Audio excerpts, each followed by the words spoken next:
जय हिंद दोस्तों, जैसा कि मैंने आपको पिछली वीडियो में आर्टिकल 32 के बारे में बताया, आर्टिकल 32, 33, 34, 35 मैंने बता दिया। आज मैं आपको चैप्टर 8 क्या है, DPSP directive principle of statement policy, राज्य के नीति निर्देशक तत्व।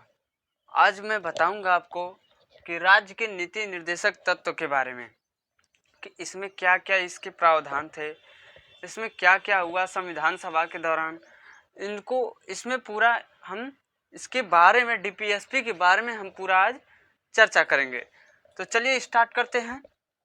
देखिए चैप्टर 8 क्या कर रहा है कि ये जो भाग 4 के अंतर्गत रखा गया, इसको भाग 4 के अंतर्गत रखा गया 36 से 51, आर्टिकल 36 से 51 तक रखा गया। देखिए भाग 3 में क्या था, आर्टिकल 12 से लेके आर्टिकल 35 तक, आर्टिकल 12 से लेके आर्टिकल 35 तक भाग 3 में था।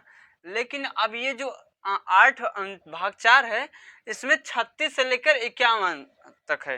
यह कहाँ से लिया गया? यह आयरलैंड से लिया गया। एक बार यूपीएससी की क्वेश्चन में पूछ दिया था कि जो भाग 4 है आर्टिकल 36 से 51, इसको किस देश से लिया गया? अब वो पूछ दिया आयरलैंड। अब जैसे कि आयरलैंड तो ठीक है, अगर पूछ दिया कोई कि आयरलैंड कहाँ से ली, तो स्पेन। कहाँ से लिया? स्पेन से लिया। अब पूछ दिया कि अगर स्पेन कहाँ से ली, तो यह स्पेन किसी के पास गया नहीं, इसने खुद बनाया, यह खुद बनाया है। स्पेन जो है, यह भाग 4 जो है स्पेन, यह खुद बनाया है। और हमारे भारत के संविधान में यह जो भाग 4 है, यह 36 से 51 यह आयरलैंड से लिया गया। आयरलैंड कहाँ से लाया? स्पेन से लाया। स्पेन कहाँ से लाया? स्पेन खुद बनाया। स्पेन कहीं से नहीं संविधान लाया है, स्पेन खुद अपने चर्चा करके बनाया। अब देख लीजिए इसके जो सलाहकार थे, क्या बोलते हैं, बी एन राव, ये इसको इन्होंने कहा कि जो संविधान है, जब संविधान सभा का गठन हुआ, जब संविधान बनने जा रहा था, तैयार होने जा रहा था, तब एक सभा बैठी, उसमें बी एन राव सलाहकार थे, जिसमें उन्होंने क्या कहा कि संविधान को 2 भागों में बांटा जाए।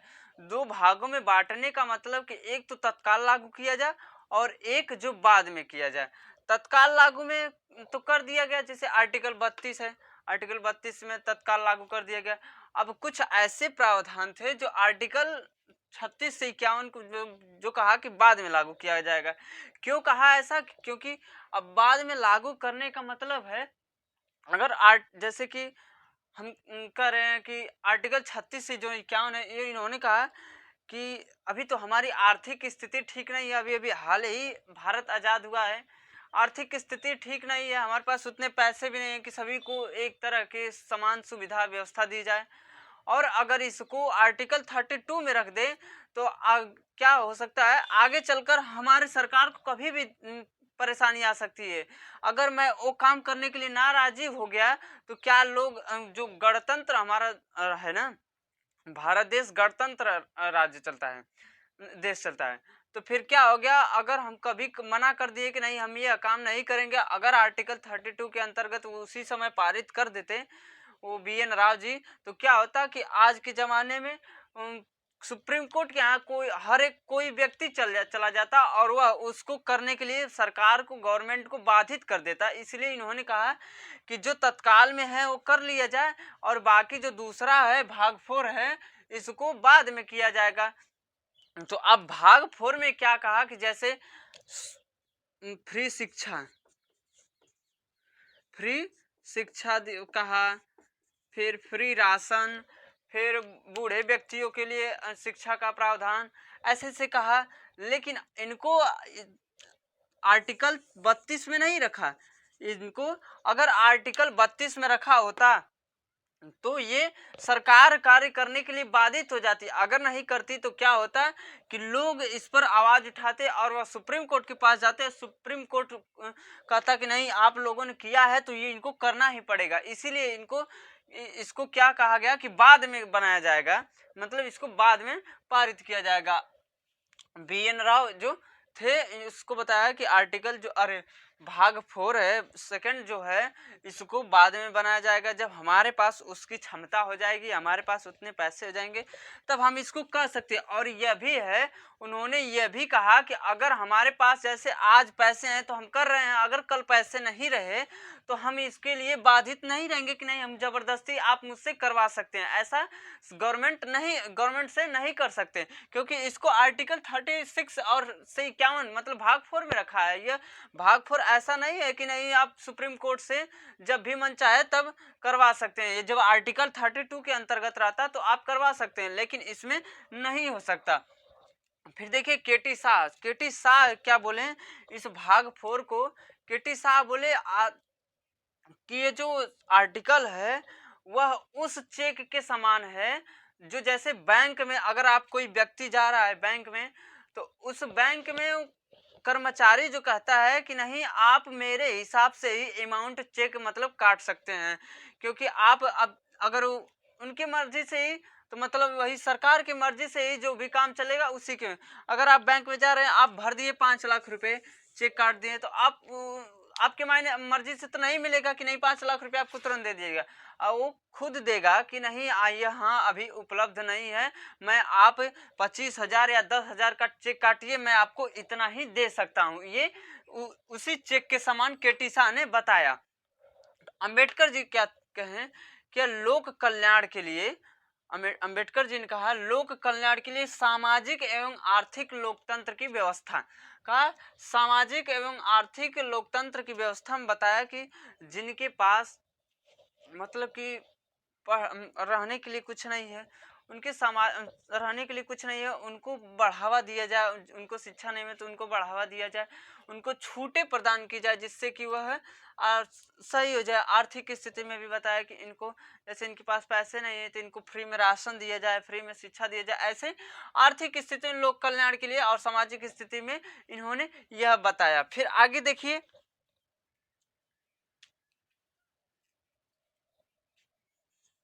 आर्टिकल 36।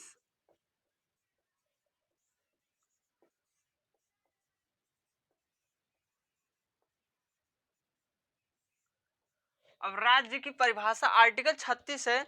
आर्टिकल 36 में इन्होंने कहा कि राज्य की परिभाषा स्टेट गवर्नमेंट से नहीं है, बल्कि वह है जैसे कि अगर जो कंपनी या जो संस्था, जैसे अब एयरपोर्ट है, वह संस्था क्या है, वह संस्था जो अपने में कर्मचारियों एवं आने जाने की सुविधाओं के अंतर्गत अपने मतलब खर्च का वहन उठाना, लेन देन सब कुछ करना अपने खुद करती है, तो उस एरिया को क्या कहते हैं, स्टेट कहते हैं। उस एरिया को राज्य की परिभाषा भी कहते हैं। जैसे बिजली विभाग के अंतर्गत अन्य जो भी कार्य करने वाले हों या कर रहे हों, उनके अंतर्गत जो बिजली विभाग के कर्मचारी जो कार्य देखते हैं और उनका वेतन और उनकी एरिया जो होती है, उनके ही अंतर्गत में राज्य की परिभाषा होती है। ये नहीं कि जो स्टेट गवर्नमेंट मतलब सबको ले लिया जाए, ऐसा नहीं हो सकता। स्टेट गवर्नमेंट भी जैसे हो सकता है कि स्टेट गवर्नमेंट के अंतर्गत जो कर्मचारी काम करते हो या उनसे रिलेटेड जो भी जानकारी हो, उन एरिया को राज्य की परिभाषा कहते हैं। ये हो गया आर्टिकल 36। आर्टिकल 37 देखिए,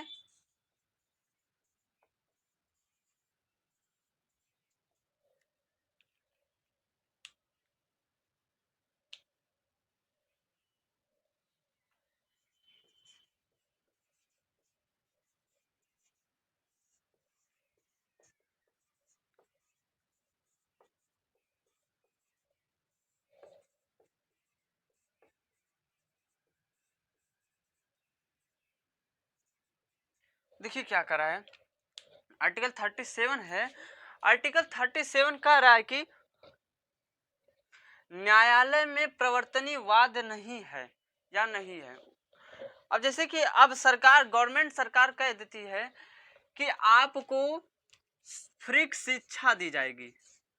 फ्री, जब तक अब गवर्नमेंट सरकार के पास जब तक पैसे थे आपको फ्री शिक्षा दी कि नहीं, आपको फ्री शिक्षा दीजिए, फ्री राशन दी।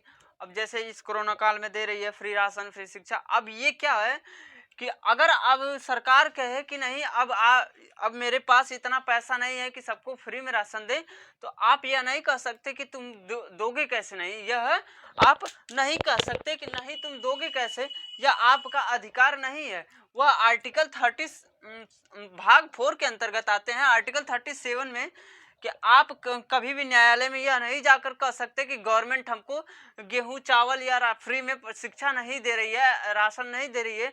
आप इस पर कोई वाद प्रस्तुत नहीं कर सकते, जिससे अगर आप वाद प्रस्तुत करते आप ही की हानि होगी और सरकार की तो कुछ नहीं, क्योंकि उसने कह दिया है कि सीधे सीधे कह दिया है कि हमारे पास रहेगा तो हम देंगे, नहीं रहेगा तो नहीं देंगे। ये कोई बात नहीं हुई कि आप जाकर गवर्नमेंट सरकार मतलब सुप्रीम कोर्ट में आप दाखिला करवाएं कि नहीं सरकार हमको फ्री राशन देने के लिए कही थी तो न आधा दी आधा नहीं दिया, ऐसा आप नहीं कर सकते। देख लीजिए इसके आगे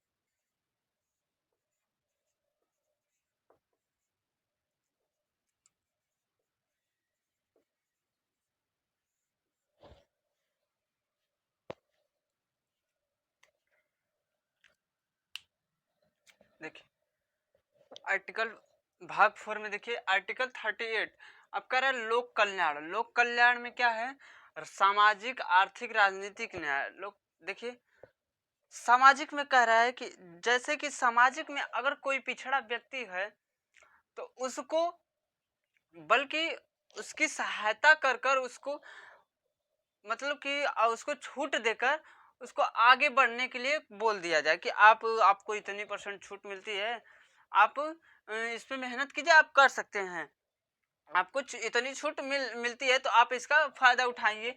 ये सामाजिक तौर पे हो कर देते हैं। आर्थिक तौर पे क्या है, आर्थिक तौर पे कि जो लोग जिसके पास पैसे नहीं होते हैं तो उनको आर्थिक स्थिति की मदद दी जाती है। आर्थिक जिसके पास पैसे होते हैं उनको तो नहीं दी जाती है, क्योंकि अब जिसके पास पैसे है तो उनको देना क्या है।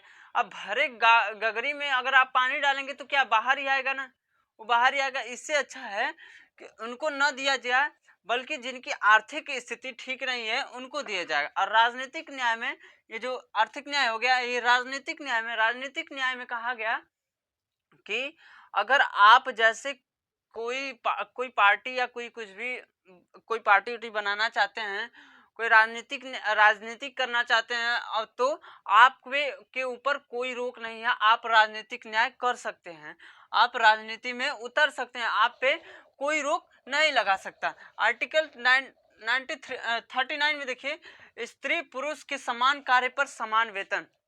देखिए स्त्री जो और पुरुष के समान कार्य पर समान वेतन। अब कह रहा है जितने अब 8 घंटे पुरुष कार्य करते थे तो उनको भी उतना ही सैलरी मिलेगी, और 8 घंटे महिला भी काम करती थी तो उनको भी उतना ही सैलरी मिलेगी, ना कि स्त्री और पुरुष के अधिकतर मिलेगी नहीं। जितना पुरुष है उसको अधिक दिया जाए, महिला को अधिक। अगर जैसे कि ये हो सकता है कि अगर जैसे कोई व्यक्ति है वह विज्ञान पढ़ाता है और कोई कला पढ़ाता है, तो अब सब ऐसे सभी का सैलरी एक बराबर नहीं होती है कि कोई विज्ञान पढ़ा रहा है और कला पढ़ा रहा है तो दोनों की मान लीजिए 40-40 हज़ार रुपये सैलरी है, ऐसे नहीं हो सकती। विज्ञान का थोड़ा सा हो सकता है अधिक हो, कि कला वाले का थोड़ा कम हो, ऐसे मैथ वाले का थोड़ा अधिक हो, विज्ञान वाले का कम हो, ऐसे हो सकता है। यह नहीं हो सकता कि नहीं कि सभी का एक समान सैलरी दे दिया जाए, ऐसा किसी को साथ नहीं हो सकता। हो गया ये आर्टिकल 39 क में देखिए समान न्याय या विधि निशुल्क सहायता। आर्टिकल क को बाद में जोड़ा गया, अब आर्टिकल क को बाद में जोड़ा गया। इसमें क्या करा है कि समान न्याय या विधि निशुल्क सहायता। अब समान न्याय मतलब कि सभी को समान न्याय की व्यवस्था दी गई, बट अगर विधि निःशुल्क सहायता, विधि निःशुल्क मतलब अगर आप थाने में कोई, जैसे कि आपका जमीन कोई कब्जा कर लिया, तो आप गए थाने में कि नहीं नहीं सर ऐसी बात है, नहीं थानेदार साहब ऐसी बात है, तो कहेगा, अगर वो आपको राय देना चाहेगा कि नहीं आप ये कागज लेकर आइए, मैं आपको आपका जमीन छुड़वा सकता हूँ, तो ठीक है, आप विधि निःशुल्क सहायता दे सकता है। अगर वह कुछ नहीं कहा तो आप यह नहीं कर सकते कि नहीं तुम क्यों नहीं मुझे ऐसा राय दे सकते हो, क्यों नहीं दिए, ऐसा आप उसके ऊपर कोई क्लेम नहीं डाल सकते कि नहीं तुम ऐसा क्यों नहीं किए, आप तुम हमको यह क्यों नहीं बताए, आप यह आपका अभिधान है कि आप बता सकते हैं मुझे, ऐसा क्यों आप नहीं कि यह उसके ऊपर आप कोई हस्तक्षेप नहीं, उसके मन के ऊपर है कि वो मन करेगा तो आपको बताएगा, नहीं मन करेगा तो आपको नहीं बताएगा, इसीलिए विधि निःशुल्क इस पर कोई हस्तक्षेप नहीं कर सकते। लेकिन ग्राम पंचायत, ये सबसे बड़ी मुद्दा थी। ग्राम पंचायत जब संविधान सभा बैठी, सभी लोग अब आए आर्टिकल जो भाग 4 में, अब आए ग्राम पंचायत के बारे में। अब इस पर ग्राम पंचायत में गांधी जी जमकर इस पर समर्थन किए कि नहीं ग्राम पंचायत होना चाहिए, तो अंबेडकर जी बोले नहीं ग्राम पंचायत नहीं होगा, तो गांधी जी बोले नहीं होगा, अंबेडकर जी बोले होगा नहीं होगा। तो अब इन दोनों लोगों की बातें किसी को समझ नहीं आई थी, लेकिन वहां पे एक लोग और थे जिन्होंने उनको बताया गया कि ऐसी ऐसी बात है, गांधी जी बोल रहे हैं कि ग्राम पंचायत लागू किया जाए, अंबेडकर जी बोल रहे हैं कि नहीं लागू किया जाए। गांधी जी बोले कि जब तक मैं जिंदा हूं तब तक मैं इसे लागू करवा कर ही रहूंगा। तो इन्होंने कहा ठीक है, ऐसी बात नहीं, ये समर्थन में नहीं थे अम्बेडकर जी। तब ये क्या किए, इन लोगों की बातें डॉक्टर राजेंद्र प्रसाद को पता चली। डॉक्टर राजेंद्र प्रसाद जब इन दोनों लोगों की बातों को सुने, तब इन्होंने कहा आप लोग झूठे क्यों इसमें हस्तक्षेप कर रहे हैं, ठीक है यह व्यवस्था की जा सकती है कि रात भर उनको पता चली, उन्होंने बहुत सोचा समझा, इसके बाद वह निर्णय लिए कि अगर इसको लागू करना है तो ठीक है ऐसे रख दीजिए इसी संविधान में, अगर जिस राज्य को यह पसंद आए कि नहीं यह ठीक है तो चलेगा, और नहीं पसंद आए तो नहीं चलेगा, तो वह नहीं लागू करेगा। तो जिस राज्य को पसंद आएगा वह चलेगा। जैसे यूपी में ग्राम पंचायत व्यवस्था चलती है, तो हमारे यहाँ यूपी में है और दिल्ली में नहीं चलती है तो नहीं है। यह सबसे पहले बता दूं कि राजस्थान में लागू किया गया 2 अक्टूबर 1959 में, इसको पंचायती राज व्यवस्था राजस्थान में लागू किया गया था 2 अक्टूबर को, तो इन्होंने लागू कर दिया। इसके बाद क्या हुआ, और ग्राम पंचायती व्यवस्था में यह लागू इसलिए नहीं करना चाह रहे थे अम्बेडकर जी, ये बोलते थे कि क्या बोलते डायरेक्ट, मतलब गवर्नमेंट सरकार से जो भी योजना आए वह डायरेक्ट हर एक व्यक्ति को मिले। लेकिन क्या है कि गांधी जी सोचे कि ऐसा तो नहीं हो पाएगा कि हर एक व्यक्ति को डायरेक्ट गवर्नमेंट सरकार जो भी योजना दे तो व्यक्ति को डायरेक्ट मिल जाए, ऐसा तो हो ही नहीं सकता, किसी न किसी माध्यम से तो आएगा ही। जैसे अब वहाँ पे सेंट्रल से कोई योजना पारित हुआ कि इतने आदमियों को इतना व्यवस्था दी जाए, ऐसे होगा, तो अब सेंट्रल का क्या करेगा, वहाँ स्टेट गवर्नमेंट में आएगा, और स्टेट गवर्नमेंट क्या करेगा, अब आपको डिस्ट्रिक्ट वाले में भेजेगा, डिस्ट्रिक्ट में कलेक्टर के पास है, कलेक्टर क्या करेंगे, जो लोग हो गए डीएम एसडीएम जो भी हैं वो लोग क्या करेंगे, अब तहसील पे भेजेंगे, तहसील पे भेजने के बाद ग्राम प्रधान के यहाँ भेजेंगे, ग्राम प्रधान के यहाँ भेजेंगे, वही ग्राम पंचायत प्रधान क्या भेजने के बाद तब उस व्यक्ति को उस अथवा उस या एरिया को उस गांव को लाभ प्राप्त हो सकता है। अब इन्होंने गांधी जी यही कह रहे थे कि ऐसी अगर व्यवस्था नहीं की जाएगी तो सही नहीं रहेगा, लेकिन अंबेडकर जी इसको नकार रहे थे, इसको तैयार नहीं थे। लेकिन इनके दोनों लोगों का समस्या का समाधान डॉक्टर राजेंद्र प्रसाद, भारत के प्रथम राष्ट्रपति, जिन्होंने वही निकाला, वही कहा कि जिस राज्य को यह पसंद आएगा पंचायती राज व्यवस्था वह लागू करेगा, और नहीं आएगा तो नहीं लागू करेगा। तो आज के लिए बस इतना ही, थैंक यू। तो आज के लिए बस इतना ही, थैंक यू दोस्तों। तो अच्छे से पढ़िए, आप कुछ काबिल बनिए, मेरी यही आपसे भगवान से दुआ है।